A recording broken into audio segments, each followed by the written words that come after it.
तुम लोगन के सुधरने का समय आई गवा है।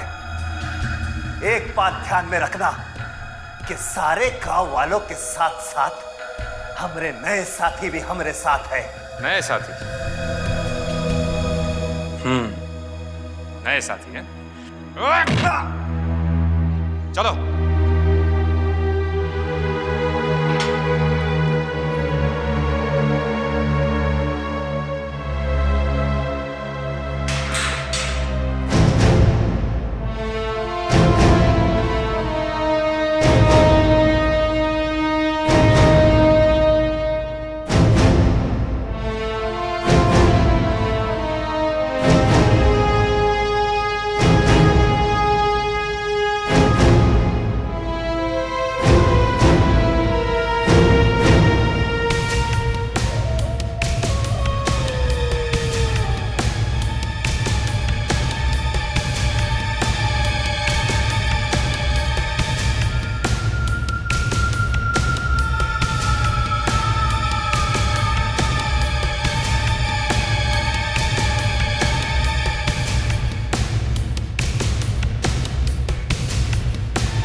ब्रदर तुम,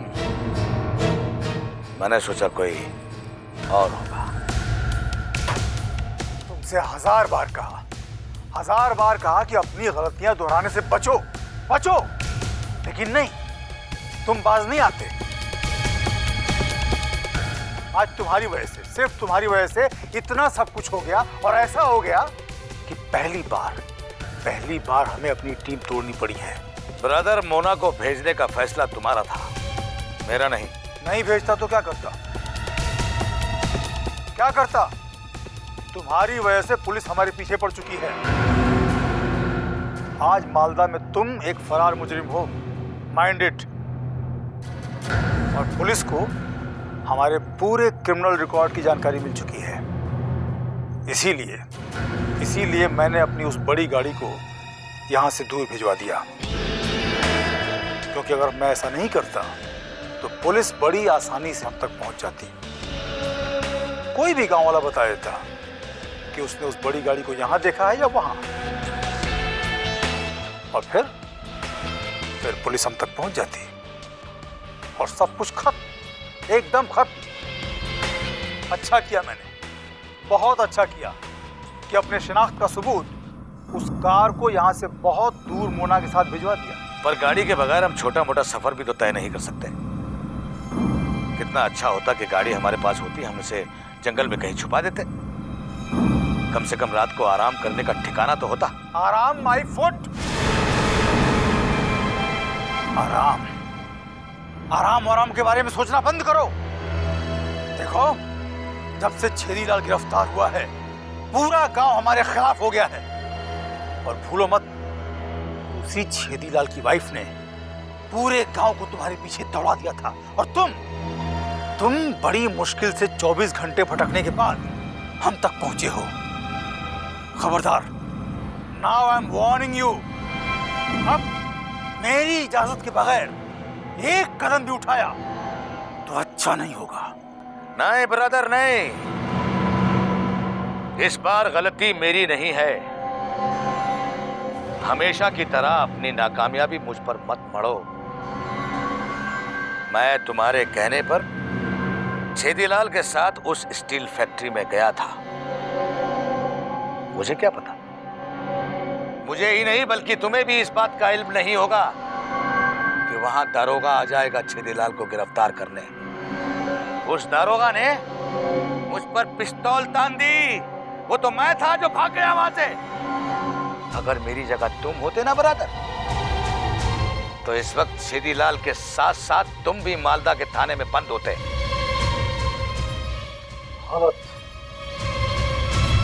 गलत कह रहे हो तुम। अगर तुम्हारी जगह मैं होता तो छेदीलाल को कभी गिरफ्तार नहीं होने देता। एक आदमी सिर्फ एक आदमी यहाँ है जो हमारी मदद के काबिल है, और वो इस वक्त जेल में है। तुम जब भाग रहे थे तो अपना दिमाग पीछे छोड़कर भाग रहे थे क्या? एक बार भी तुमने ये नहीं सोचा कि वहां हवालात में मार खा खा कर वो न जाने क्या क्या बयान देगा? ब्रो, पूरी जिंदगी कट जाएगी लेकिन ऐसा मौका दोबारा हाथ नहीं आएगा। उस जंतु को पकड़ने के बाद पूरी जिंदगी हमें कोई उल्टा सीधा काम करने की जरूरत नहीं पड़ती। बड़े आराम से हम विदेश में जाके फंस जाते, जहां ना हमारे सर पे इनाम होता और ना ही वहां के पुलिस स्टेशन में कोई केस दर्ज होता। लेकिन एक झटके में तुमने सब कुछ खत्म कर दिया। इस बार तुम्हें माफी नहीं मिलेगी। इस फेल्योर की, इस नाकामयाबी की कीमत तुम्हें चुकानी होगी। बस। धमकी मत देना मुझे। यूसुफ को तुम्हारी भाषा में बात करना बाखूबी आता है। मैं मानता हूं कि इस वक्त हम मुश्किल में हैं।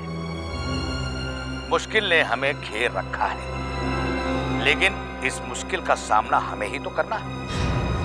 अरे जिस काम को करने के लिए हम आए हैं, उस काम को हमें अंजाम देना है, चाहे कैसे भी। तो ध्यान से सुनो, खतरा अब बहुत बढ़ गया है।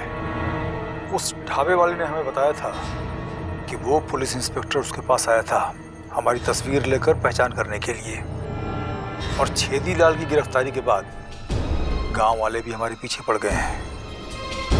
इसलिए अब हर कदम हमें अंधेरे में उठाना होगा, किसी की नजर में आए बगैर। अंडरस्टैंड?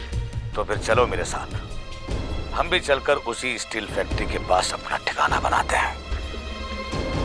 क्योंकि जहां तक मैंने छेदीलाल और गांव वालों के मुंह से सुना है, वो जंतु उसी इलाके में छुपा है या वहां आता जाता है, और पुलिस ने भी उस इलाके की घेराबंदी की हुई है। अगर हम उसी स्टील फैक्ट्री के आसपास अपना ठिकाना बनाएं या उस जंतु को ढूंढें तो बेहतर होगा। इट्स ओके, ठीक है, लेकिन वो सीनियर इंस्पेक्टर लौट आया है और हमारे पास वक्त बहुत कम है। किसी भी हाल में हमें जल्द से जल्द उस जंतु का पता लगाना होगा।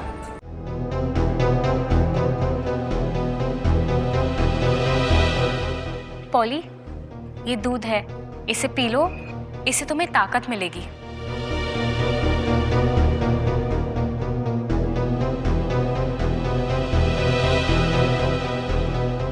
देखो पॉली, मुझे समझ नहीं आ रहा था मैं तुम्हें क्या दूं, तुम्हें क्या अच्छा लगेगा और क्या नहीं। तब सोचा कि दूध ही दे दूं तुम्हें। दूध बहुत ही अच्छी चीज होती है, हर प्राणी को शक्ति देती है और बहुत ही शुद्ध होती है। दूध जैसा इस जहां में और कुछ नहीं है। चलो अब इसे फौरन पी जाओ।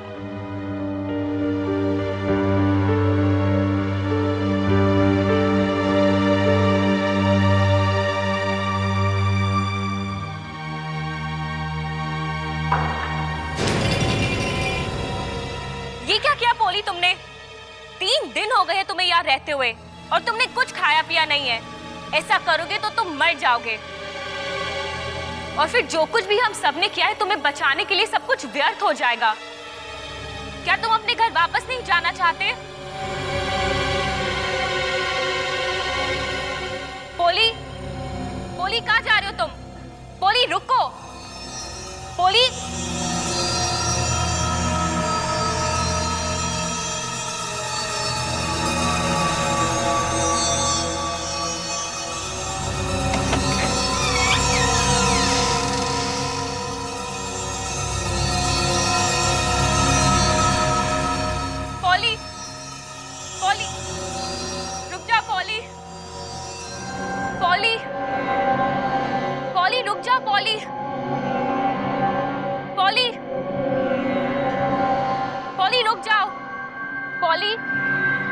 पॉली रुक जा। पॉली, पॉली किधर जा रहे हो? पॉली, पॉली रुक जा। पॉली,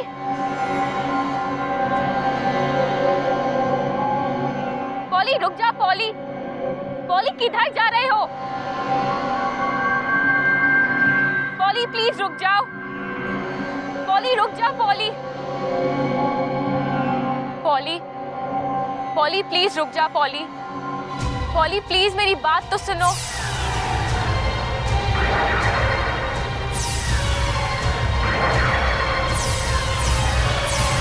पॉली मैं जानती हूँ कि तुम्हारा घर वहाँ है। देखने में ये तारे इतने करीब लगते हैं, मन करता है इन सब को उछलकर अपनी मुट्ठी में बंद कर लूं। लेकिन असलियत में ये बहुत दूर है।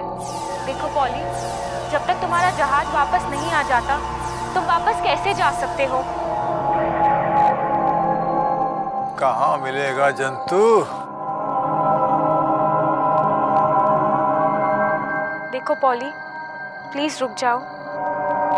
प्लीज रुक जाओ पॉली, तुम ऐसे वापस नहीं जा सकते। जब तक तुम्हारा जहाज वापस नहीं आ सकता तुम कुछ नहीं कर सकते पॉली। ब्रदर, वो देखो।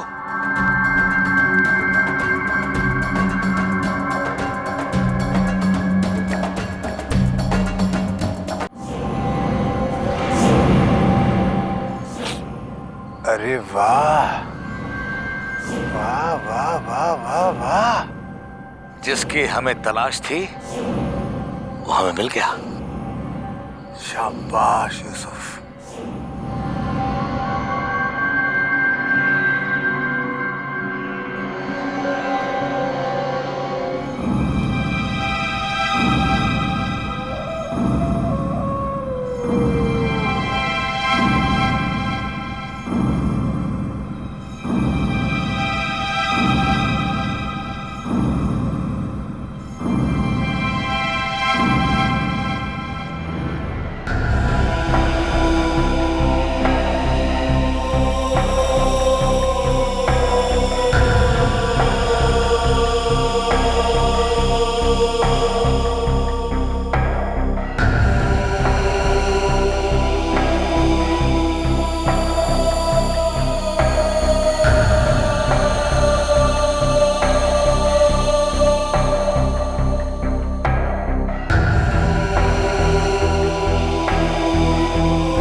शाबाश यूसुफ, शाबाश।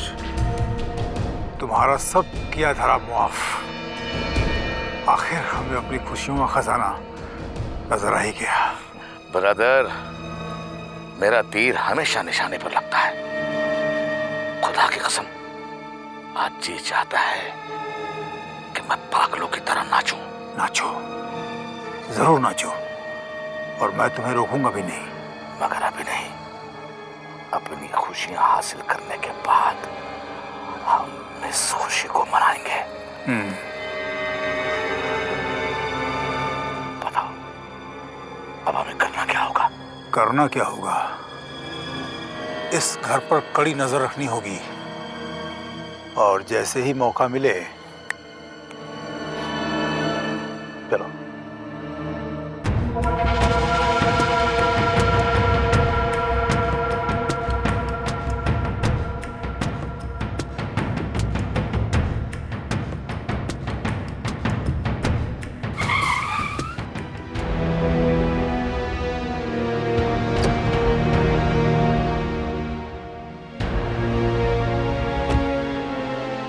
तुम यहीं रुको।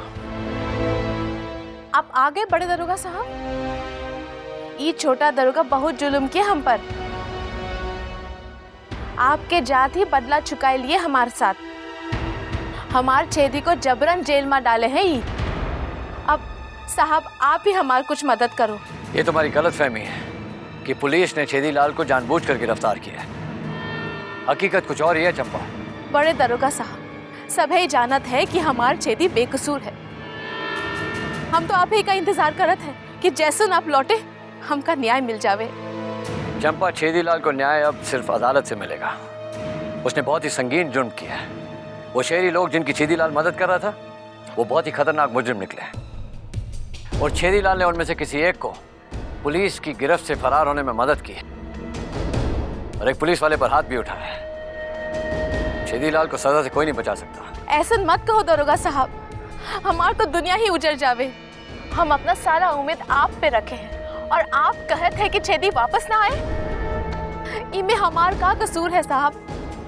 पहले मुन्ना हमसे दूर हुई गवाह और अब छेदी। काहे हम पर इतना मुसीबत आवे है? साहब, मुन्ना और छेदी के अलावा ये मालदा माँ हमार कानून नहीं है। छेदी अगर सुधर जाए तो शायद मैं कुछ कर सकूं, पर वो है कि सुधरने को तैयार ही नहीं है। कल मैं उसे लॉकअप में समझाने गया था, लेकिन उसने ऐसे तेवर दिखाए कि मुझे उस पर हाथ उठाना पड़ा। का आप हमार छेदी पर हाथ उठाए?